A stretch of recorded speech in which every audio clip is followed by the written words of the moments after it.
اب میں آپ کو ذرا اس جو انسانوں میں سے انسان دشمنی کا جن کا سب سے بڑا رول ہے، میں ان کی 2000 سالہ تاریخ کا آپ کے سامنے نقشہ رکھنا چاہتا ہوں۔ ان 1400 سال کا تو میں نے صرف 4 آپ کو پوائنٹس بتائے۔ موسیٰ سے عیسیٰ تک 1400 برس علیہ السلام، 2 مرتبہ عروج، 2 مرتبہ زوال، اشیریوں کے ہاتھوں پٹوائی، بابلیوں کے ہاتھوں پٹانا، گریکس کے ہاتھوں مرمت، رومنس کے ہاتھوں مرمت۔ یہ جو 2000 سال ہیں، کیونکہ اب تو ظاہر بات ہے 21ویں صدی شروع ہو گئی، 20 صدیاں حضرت مسیح کو پوری ہو گئی۔ پہلی بات نوٹ کیجئے، حضرت مسیح کی پیدائش ہے سن 1 قبل مسیح۔ یہ نقطہ آپ نے کبھی سنا ہے یا نہیں؟ جب ملینیم کا سلسلہ شروع ہوا تھا پچھلے سال، تو میں نے بیان کر دیا تھا کہ ایک عجیب حساب کے اندر انہوں نے غلطی کی ہوئی ہے۔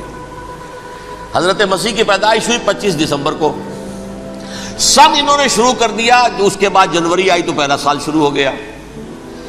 اگر جنوری سے پہلا سال شروع ہوا تو یہ 6 دن جو ہے تو اس کے پچھلے سال میں تھے، لہذا کہا جائے گا کہ Jesus Christ was born 1 year before Christ, BC۔ تو 1 قبل مسیح میں حضرت مسیح کی پیدائش ہوئی۔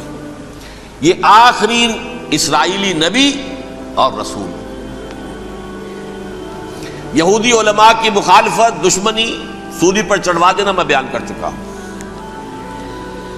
سن 33 عیسوی میں، جبکہ حضرت مسیح کی عمر 33 برس تھی، اللہ تعالیٰ نے انہیں زندہ آسمان پر اٹھا لیا، لیکن یہودیوں نے اپنے خیال کے مطابق انہیں سولی پر چڑھوا دیا، ان کی موت واقع ہو گئی۔ اگرچہ اس کے بعد یہ اختلاف ہے ان میں، یہودی کہتے ہیں وہ سولی پر چڑھ گیا، ختم ہوا، مر گیا، عیسائی کہتے ہیں نہیں، انتقال ہوا ہے مسیح کا صلیب پر، لیکن پھر وہ دوبارہ زندہ ہو گئے ہیں۔ ان کی لاش ایک غار میں رکھ دی گئی تھی، وہاں ریزریکشن ہو گیا، ان کا باعث بعد الموت وہی ہو گیا، اور پھر انہیں اللہ نے زندہ آسمان پر اٹھا لیا۔ تو ہمارے اور عیسائیوں کے درمیان نوٹ کر لیجئے، یہ چیز مشترک ہے کہ حضرت مسیح آسمان پر زندہ اٹھائے گئے۔ فرق کیا ہے؟ وہ سمجھتے ہیں کہ سولی دیے گئے، سولی پر مرے، پھر زندہ ہوئے، پھر گئے۔ ہم سمجھتے ہیں کہ نہیں، وما صلبوہ وما قتلوہ، انہوں نے نہ صلیب دے سکے انہیں اور نہ انہیں قتل کر سکے، بل رفع اللہ الیہ، اللہ نے اٹھا لیا۔ پھر ہمارا اور یہ اس کا عیسائیوں کا ایک اور اتفاق ہے، سیکنڈ کمنگ آف جیسس، حضرت مسیح دوبارہ آئیں گے۔ یہ عیسائیوں کا بھی عقیدہ ہے اور ہمارا بھی۔ بہرحال تو جیسا کہ میں نے عرض کیا کہ اس وقت یہ عذاب استیصال، عذاب اکبر کے مستحق ہو چکے تھے، لیکن اللہ نے ان کی مدت دراز کی ہے، لیکن ان پر دنیاوی عذاب کا ایک کوڑا جو ہے اللہ تعالیٰ کی طرف سے اسی وقت برسا۔ دنیاوی عذاب دنیا میں رہتے ہوئے ختم نہیں کیا۔ 37 برس بعد، حضرت مسیح کے رفع سماوی کے 37 برس بعد، سن 70 میں یہودیوں نے بغاوت کی رومیوں کے خلاف۔ رومی ٹائٹس جنرل تھا ایک، اس نے پھر جو حملہ کیا ہے، 1,33,000 یہودی ایک دن میں قتل کیا یروشلم میں، اور ہیکل سلیمانی گرا دیا۔ وہ ہیکل پہلے بھی گرا تھا، پہلے 1400 سال کے دوران میں بھی نبوکڈنیزر نے گرایا تھا، لیکن پھر اس کے 150 سال بعد انہوں نے دوبارہ بنا لیا تھا، اس لیے وہ اسے سیکنڈ ٹیمپل کہتے ہیں۔ پہلا ٹیمپل جو حضرت سلیمان نے بنایا تھا، نبوکڈنیزر نے گرا دیا 587 قبل مسیح میں، پھر دوبارہ انہوں نے 150 سال کے بعد بنا لیا۔ وہ اس تاریخ کا حصہ ہے، میں نے جس کے بارے میں آپ کو تفصیل نہیں بتائی۔ اس میں یہ ہوا سن 70 میں وہ گرا دیا گیا، وہ آج تک گرا پڑا ہوا ہے۔ نمبر 2، یہ کہہ دیا گیا کہ یہودیوں اس ارض فلسطین سے نکل جاؤ، تم یہاں نہیں رہ سکتے اب۔ لہذا جس کا جہاں سینگ سمایا چلا گیا، یورپ میں چلے گئے، ایشیا میں آ گئے، عرب میں آ گئے، یہ 3 قبیلے جو رات بھی میں نے عرض کیا تھا، بنو قینقاع، بنو نذیر اور بنو قریظہ، یہ وہاں سے آ کے مدینے میں آباد ہو گئے۔ جس کا جہاں سینگ سمایا، افریقہ میں، ہندوستان میں، جہاں چلے گئے۔ ڈایاسپورا اسے کہتے ہیں، وہ آپ نوٹ کر لیجیے اس لفظ کو، ڈایاسپورا، ہمارا دور انتشار، جبکہ ہمیں ہماری اصل سرزمین تو فلسطین ہے، حضرت ابراہیم کا مسکن، حضرت اسحاق حضرت یعقوب کا مسکن فلسطین، یہ ہے ہماری اصل جاگیر، یہ تو ہماری جدی پشتی جاگیر ہے، لیکن یہاں سے نکال دیے گئے سن 70 عیسوی میں، اور وہاں سے لے کے 1917 تک ان کا ڈایاسپورا جاری رہا۔ یہ دور انتشار ہے۔ اس دور انتشار کے اب چند حصے ہیں جس کو میں چاہتا ہوں کہ آپ علیحدہ علیحدہ سمجھ لیں۔ دور انتشار کا جو پہلا جو ہے تقریباً 300 برس، رومی حکمران تھے، وہ یہودیوں کے بھی دشمن تھے اور عیسائیوں کے بھی دشمن تھے۔ عیسائی اور یہودی ایک دوسرے کے بھی دشمن تھے، لیکن رومی سمجھتے تھے کہ یہ ایک ہی تھیلی کے چٹے بٹے ہیں۔ رومیوں کے نزدیک عیسائی بھی یہودیوں ہی کا ایک فرقہ تھے، کوئی علیحدہ مذہب تو تھا ہی نہیں۔ لہذا رومی جو ہیں رومنز، وہ ان دونوں کو ستاتے تھے، مارتے تھے، اور یہ آپس میں لڑتے تھے، یہودی عیسائیوں کو مارتے تھے، عیسائی یہودیوں کو مارتے تھے۔ یہ ہے 300 برس تک کی تاریخ۔ سن 300 عیسوی میں کیا ہوا؟ ایک معجزہ ہو گیا۔ بہت عظیم ایمپرر کانسٹینٹائن، قسطنطین اعظم، رومن ایمپررز میں سے بہت بڑا ایمپرر، وہ عیسائی ہو گئے۔ اب تو معاملہ بالکل تلپٹ ہو گیا، پوری سلطنت عیسائی ہو گئی۔ اب عیسائیوں کے عیش ہو گئے اور یہودیوں پہ مار پڑنی شروع ہوئی۔ اب عیسائیوں کا آپ خود سوچئے کہ جنہیں وہ خدا بنا بیٹھے ہیں، خدا کا بیٹا قرار دے رہے ہیں، ان کے قاتل کون؟ یہودی بدماش۔ لہذا ان کی وہ پٹائی شروع ہوئی ہے یورپ میں، پوری رومن امپائر میں، انہیں ذلیل کیا گیا، شہروں میں آمد بند، علیحدہ رہو، گھیٹوز کے اندر رہو۔ یہودی کا نام جو ہے وہ گالی بن گیا، جیسے آج بھی یہودی گالی کہتے ہیں، جیسے خنزیر کا لفظ، آخر وہ بھی اللہ کی مخلوق ہے، لیکن آپ کو معلوم ہے کوئی شخص زبان پہ نام نہیں لانا چاہتا خنزیر کا، سور کا، ہے تو مخلوق، وہ بھی ایک حیوان ہے۔ ایسے ہی یہ ہے یہودی گالی، جیوٹ گالی۔ لہذا ایک طرف تو ان دونوں کے درمیان دشمنی، جس کو قرآن کہتا ہے وَأَغْرَيْنَا بَيْنَهُمُ الْعَدَاوَةَ وَالْبَغْضَاءَ، ہم نے ان کے مابین دشمنی جو ہے پیدا کر دی۔ اور جب یہ پوری سلطنت عیسائی ہو گئی تو قافیہ تنگ ہو گیا یہودیوں کا۔ اب آئیے 571 عیسوی، یعنی جب کہ ڈایاسپورا کو کتنا عرصہ ہو چکا تھا؟ 500 برس۔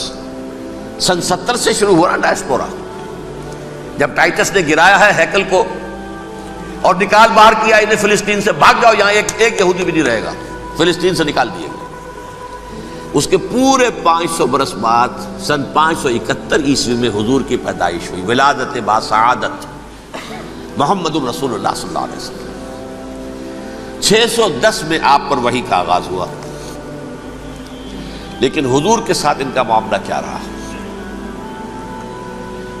اول تو جب کہ حضور ابھی مکے ہی میں تھے، یہودیوں نے ریشہ دوانیاں شروع کر دی حضور کے خلاف۔ قریش مکہ کو سکھاتے تھے، پڑھاتے تھے، ان سے یہ پوچھو، ان سے یہ پوچھو، یہ اس طرح تنگ کرو، ان سے یہ امتحان لو، یہ آپ کے علم میں ہے۔ سورہ بنی اسرائیل میں، سورہ کہف میں وہ سوالات، جو امتحانی سوالات آئے تھے، ذوالقرنین کون تھا، اصحاب کہف کون تھے، تم رسول بنے پھرتے ہو تو بتاؤ، اور یہ روح کی حقیقت کیا بتاؤ۔ یہ ساری ریشہ دوانیاں کر رہے تھے بیٹھے ہوئے، ابھی وہیں پر، حضور ابھی پہنچے بھی نہیں۔ ہجرت فرما کر حضور تشریف لے آئے تو حضور نے، جسے ماسٹر سٹروک کہا جائے گا، یعنی اسٹیٹس مین شپ کا ماسٹر سٹروک، آپ نے مدینے میں آتے یہودیوں کے ساتھ پیکٹ کر دیا، جوائنٹ ڈیفنس پیکٹ آف مدینہ، کہ اگر مکے والے ہم پر حملہ کریں گے تو ہم مل جل کر ایک قوم کی حیثیت سے مقابلہ کریں گے۔ یہ میثاق مدینہ کہلاتا ہے، جس کے بہت غلط معنی پہنائے جا رہے ہیں آج کل۔ بہرحال میں موضوع میرا چونکہ یہ نہیں، میں ادھر نہیں جاؤں گا، لیکن ہوا کیا؟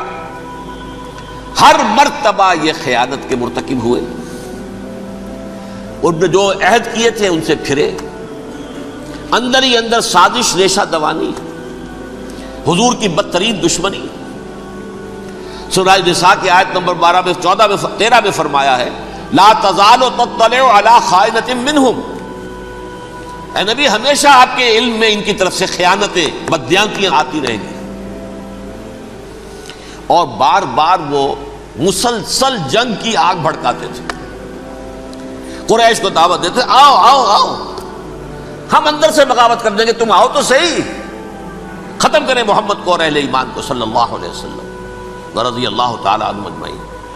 لیکن پھر جب وہ آتے تھے تو یہ دبک جاتے تھے، ان میں ہمت نہیں تھی، میدان کے مرد نہیں رہے تھے۔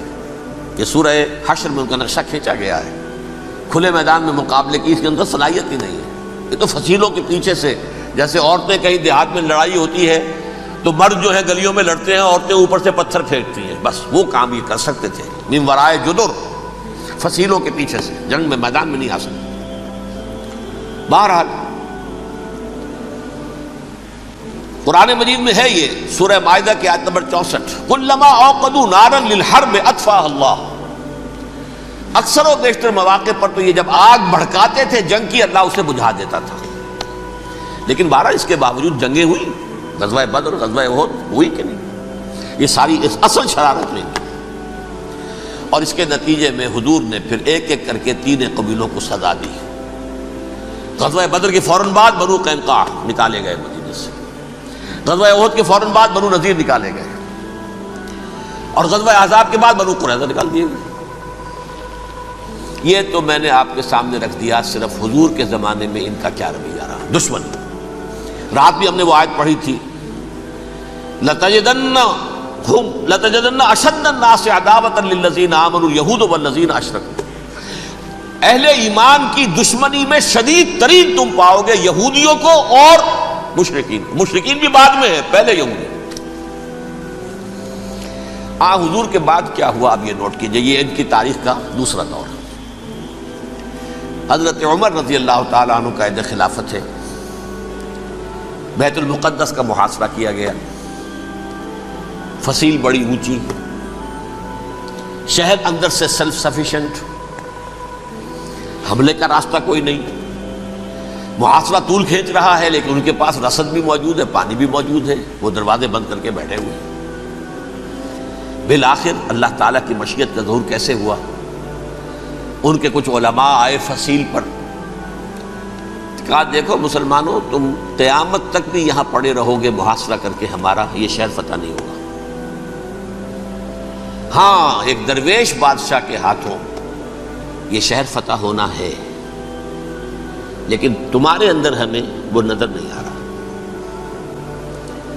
ابو عبیدہ بن الجراح رضی اللہ تعالی عنہ، امین هذه الامہ، ان کا فوراً ذہن گیا، وہ درویش بادشاہ مدینے میں بیٹھا ہوا ہے، عمر رضی اللہ تعالی۔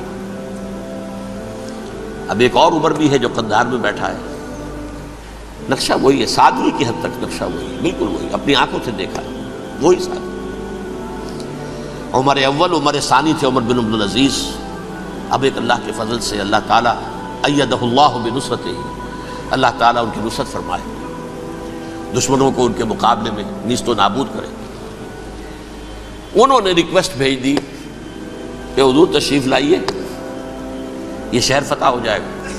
وہ ہے سفر تاریخی، اتنا طویل سفر، تقریباً 700 میل، ایک اونٹ، ایک خادم، ایک منزل پہ امیر المومنین اوپر بیٹھے، خادم آگے چل رہا ہے، اگلی منزل پہ خادم اوپر بیٹھا ہے، امیر المومنین آگے جا رہے ہیں۔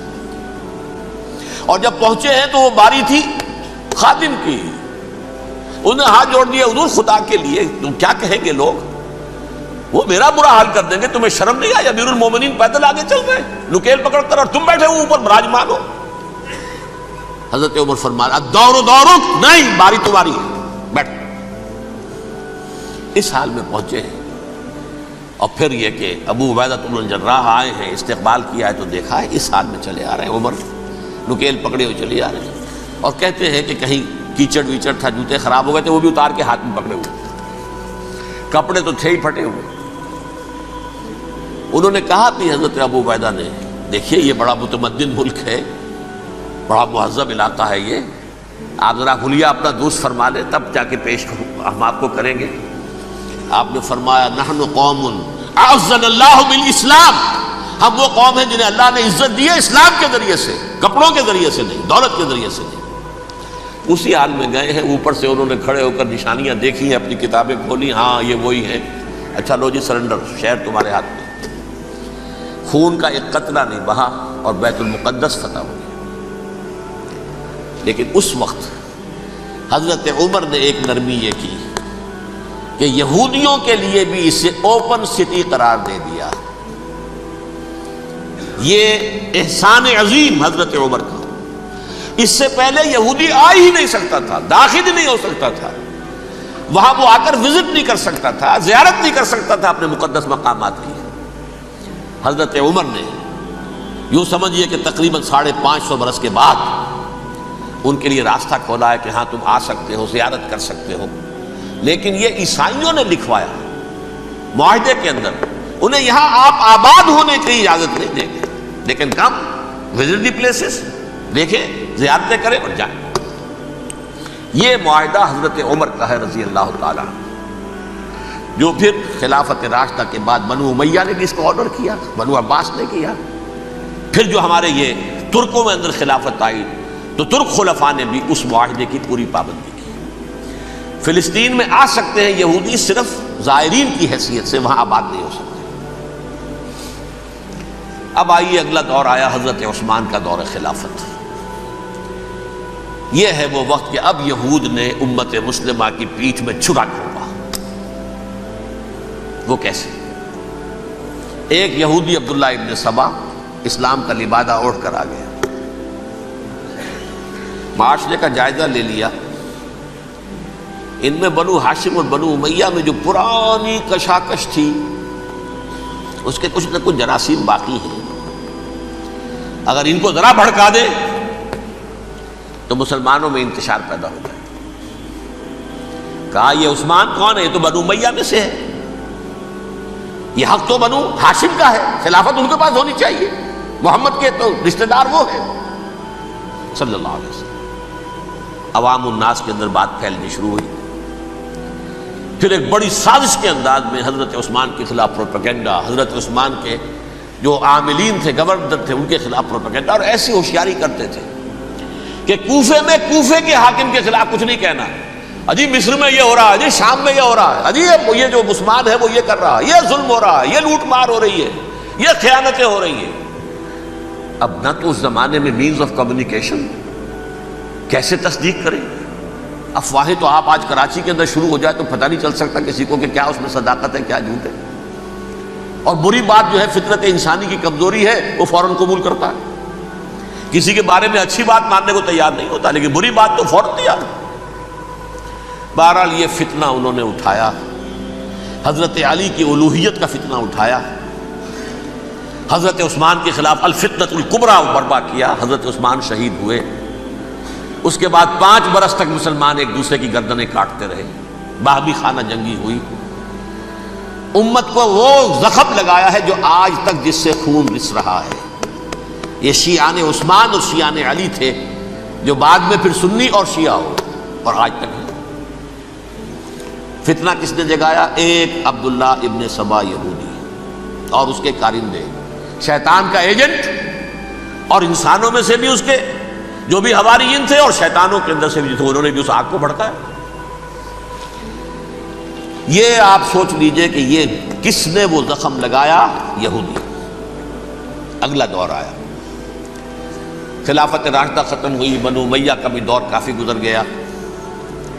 طارق ابن زیاد 712 عیسوی میں حملہ کرتے ہیں اسپین پر۔ اسپین اس وقت عیسائیت کا بہت بڑا گڑھ، بڑے کٹر ترین عیسائی جو ہے وہ اسپین میں تھے، لہذا یہودیوں کی وہاں بہت پٹائی ہوتی تھی، یہ میں بتا چکا ہوں، دشمنی تھی ان کی تو چلی آ رہی تھی عیسائیوں کے ہاتھوں یہودیوں کی، وہ تو سن 300 عیسوی سے ایمپرر کانسٹنٹائن کے بعد سے شروع ہو گئی تھی۔ اس حوالے سے یہودیوں نے اس وقت چالاکی یہ برتی، کچھ راستے واسطے بتائے، کچھ مدد کی طارق ابن زیاد کی۔ طارق ابن زیاد نے انہیں اپنا محسن سمجھا، ہسپانیہ فتح ہو گیا تو یہودی چونکہ محسنین کی فہرست میں آ چکے تھے، انہیں بہت اقتدار نصیب ہوا، بڑی سپورٹ مسلمانوں نے دی۔ ان کے بڑے بڑے علماء جو ہیں اسی دور کے اندر پیدا ہوئے، بڑے بڑے تھنکرز ان کے اسی دور میں پیدا ہوئے۔ بن گوریون جو کہ ایک وزیر اعظم تھا اسرائیل کا، اس نے یہ لکھا ہے اپنی کتاب میں، Muslim Spain was the golden era of our diaspora.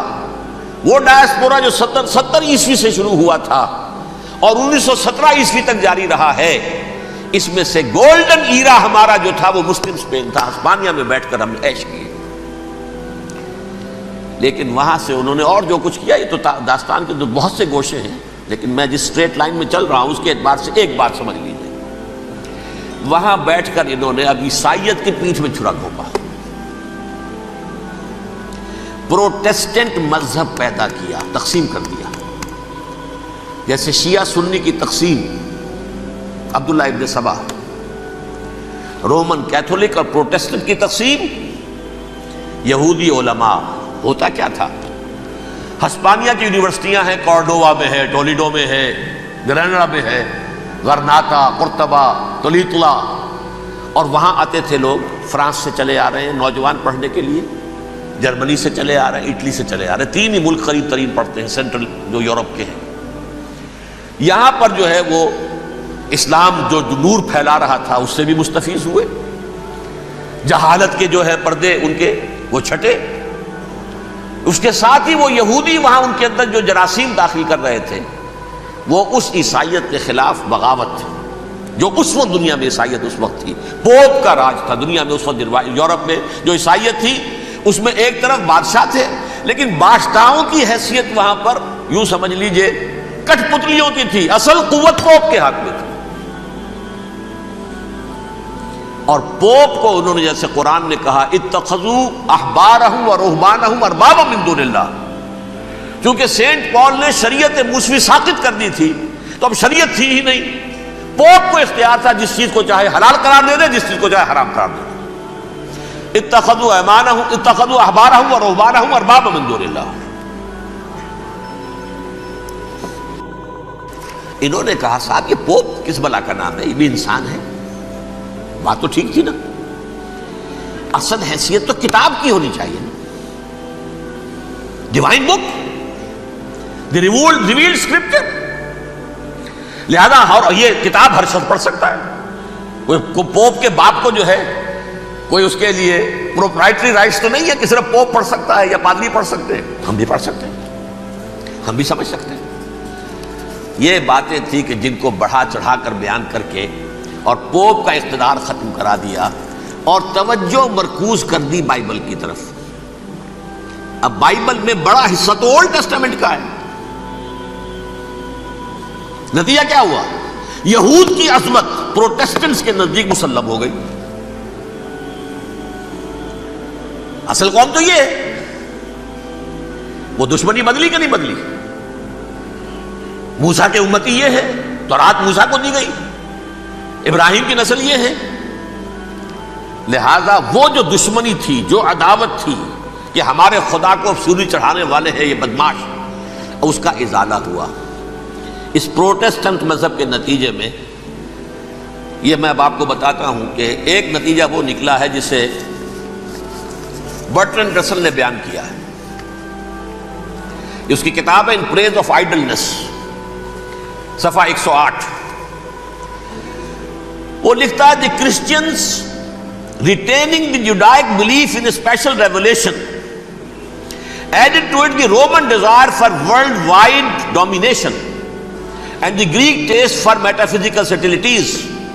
The combination produced the most fiercely persecuting religion that the world has yet known. یہ 3 چیزیں آ کر عیسائیت میں مل گئی. ایک تو جب یہ اولڈ ٹیسٹمنٹ جو ہے وہ ان کے ہاتھ میں آ گئی، اور اس کے میں کچھ آپ کو بتا دیتا ہوں کہ اولڈ ٹیسٹمنٹ کی تعلیمات، کیونکہ یہ اولڈ ٹیسٹمنٹ جو ہے یہ محرف تھی. اصل تورات تو گم ہو گئی تھی 587 قبل مسیح میں، جب پہلی مرتبہ ہیکل جو ہے تباہ ہوا ہے، اس وقت ختم ہو گئی تھی. اس کے کوئی 150 سال کے بعد انہوں نے یادداشتوں سے مرتب کر کے لکھی ہے. اب اس میں ان کے اپنے خیالات، اپنے امانی، اپنی توجیحات وہ شامل ہو گئی. لہذا میں آپ کو حوالے دیتا ہوں اس کتاب کے اندر مظالم کی جو تعلیم دی گئی ہے، اہل کتاب نے اپنے مظالم قتل عام کے جواز کے لیے تورات میں تبدیلیاں کی اور پیغمبروں پر دہشت ناکی اور بدترین حرام کاری کے الزامات لگائے. سنیے، پہلا حوالہ ہے یہ گنتی باب 31 آیات 17-18. اس لیے ان بچوں میں جتنے لڑکے ہیں سب کو مار ڈالو، اور جتنی عورتیں مرد کا منہ دیکھ چکی ہیں ان کو بھی قتل کر ڈالو، لیکن ان لڑکیوں کو جو مرد سے واقف نہیں اور اچھوتی ہیں اپنے لیے زندہ رکھو.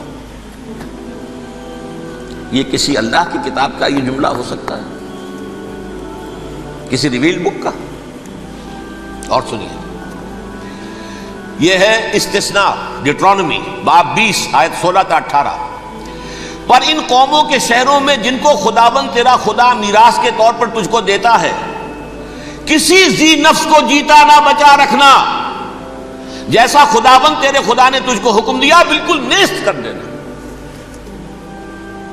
مرد، عورتیں، بچے، بوڑھے سب ختم. یہ کتاب مقدس ہے. اور سنیے، سیموئیل باب 27 آیت نمبر 9. اور داؤد نے اس سرزمین کو تباہ کر ڈالا اور عورت مرد کسی کو جیتا نہ چھوڑا. نمبر 4، ان سب آباد شہروں کو ماں، عورتوں اور بچوں کے بالکل نابود کر ڈالا. کتاب استثناء باب 3 آیت 6. یہ ہے جو کہہ رہا ہے برٹرنڈ رسل، کرسچینٹی میں آ کر یہ تین چیزیں شامل ہو گئی. ایک تو یہ باربیرین یہ تعلیم جو ہے، اور یہ مذہب کے نام پہ تعلیم، یہ کتاب مقدس کی تعلیم. نمبر 2، رومنز کے اندر جو ایک تمنا تھی ورلڈ ڈومینیشن کی، وہ عیسائیت کے اندر آ گئی. اس لیے کہ پوری رومن امپائر جو ہے عیسائی ہو گئی، تو اسے وراثت کے اندر ورلڈ ڈومینیشن کی جو ایک تمنا تھی وہ مل گئی. اور پھر یہ کہ انہوں نے جو توہمات تھے یونانیوں کے، ان کو بھی اپنے ہاں مختلف شکلوں کے اندر جمع کر لیا. ان تین چیزوں کا the combination produced the most fiercely persecuting religion that the world has yet known. اس کے نتیجے میں دنیا میں تاریخ انسانیت کے اندر جو بدترین خوخار ترین مذہب ہو سکتا ہے وہ شکل عیسائیت نے اختیار کی ہے. اور اس کا مظہر عتم کیا تھا؟ نوٹ کیجئے، صلیبی جنگیں. ایک بات ٹائم ٹیبل کے اعتبار سے نوٹ کر لیجئے گا. فرسٹ ملینیم ختم ہوا، سیکنڈ شروع ہوا. ان کے 1000 سال ختم ہوئے تو 11ویں صدی میں سیکنڈ ملینیم شروع ہوا، تو پہلی صلیبی جنگیں ہوئی. لاکھوں مسلمان قتل کیے گئے. صرف یروشلم کے اندر اتنا خون بہایا ہے کہ خود ان کے ہسٹورینز لکھتے ہیں کہ جب ان صلیبیوں نے جب گھوڑوں کے ساتھ وہ چل رہے تھے گلیوں میں، تو ان کے گھوڑوں کے گھٹنوں تک خون کی ندی بہ رہی تھی. جہاں سے گزرے ختم کرتے چلے گئے، آبادیاں کی آبادیاں ختم کر دی. اگرچہ اس کروسیڈ میں گیہوں کے ساتھ گھن بھی پسا، یہودی بھی بہت مارے گئے. یہ فرانس سے، جرمنی سے جب یہ کروسیڈرز آ رہے تھے، 3000 میل کا سفر طے کر کے آئے تھے. سوچئے تو صحیح. اربن ثانی پوپ جو تھا، آگ لگا دی تھی اس نے پورے یورپ کے اندر. شرم سے ڈوب مرو، تمہارے مقدس علاقے مسلمانوں کے ہاتھ میں. انفیڈلز، یہ کافر، یہ مرتد، یہ ملحد. مسیح جہاں پیدا ہوا، مسیح کو جہاں سولی دی گئی، وہ کہاں ہے؟ ان کے ہاتھ میں. وہ آگ لگائی ہے، 3000 میل کا فاصلہ طے کر کے یہ قومیں آئی ہیں وہاں، اور جو تباہی مچائی ہے انہوں نے. تاریخ انسانی میں ایسی بربریت کی کوئی مثال. اور یہ ان کے اپنے ہسٹورینز لکھتے ہیں. شرم کے بارے ایسے محسوس ہوتا ہے جیسے ان کی گردنیں جھکی جا رہی ہیں.